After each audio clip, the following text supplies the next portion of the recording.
Hello అండి, welcome to our channel. ఈరోజు కూడా స్నేహం గురించి చెప్తాను. అవి మనుషుల స్నేహాల గురించి అయిపోయింది. ఇప్పుడు 2 ఏనుగు పిల్లల స్నేహం, ఆ స్నేహం అనేది ఎలా ఉంటుందో ఏంటో చూద్దాము.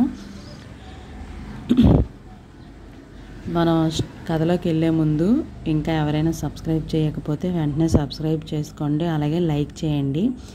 అనగనగా ఒక అడవిలో 2 పిల్ల ఏనుగులు ఉండేవి.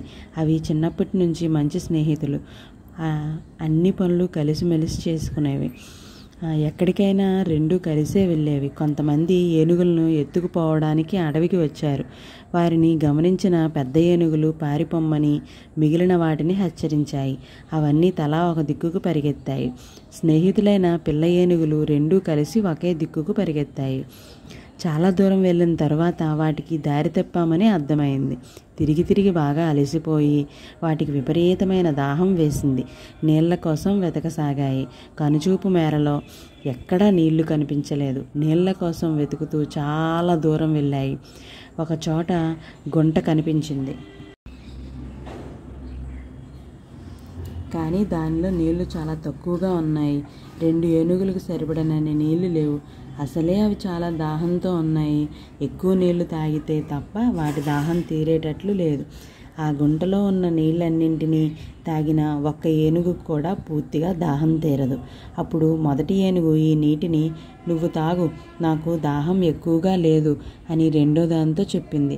రెండో ఏనుగు కాదు నువ్వే తాగు, నీకే ఎక్కువ దాహం ఉందని ఇందాక చెప్పావు కదా అని మొదటి దానితో చెప్పింది.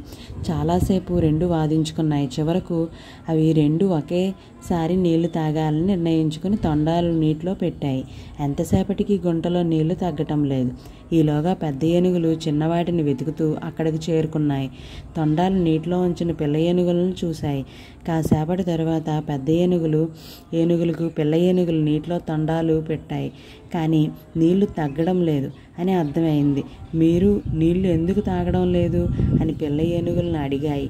నేను నీళ్లు తాగితే నా స్నేహితుడికి నీళ్లు సరిపోవని నేను తాగలేదు అని 2 ఒకేసారి చెప్పాయి.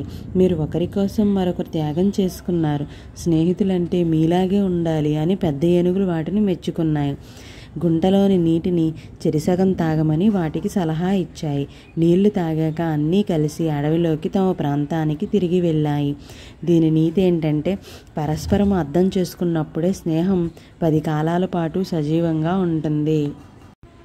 ఈరోజు చెప్పిన కథ అనేది మీకు నచ్చినట్లయితే నేను మా బుడ్డదానికి ఎలా చెప్తున్నానో మీరు కూడా మీ బుడ్డదాలకి ఎక్స్ప్లెయిన్ చేయండి. అలాగే కథ రూపంలో చెప్పండి.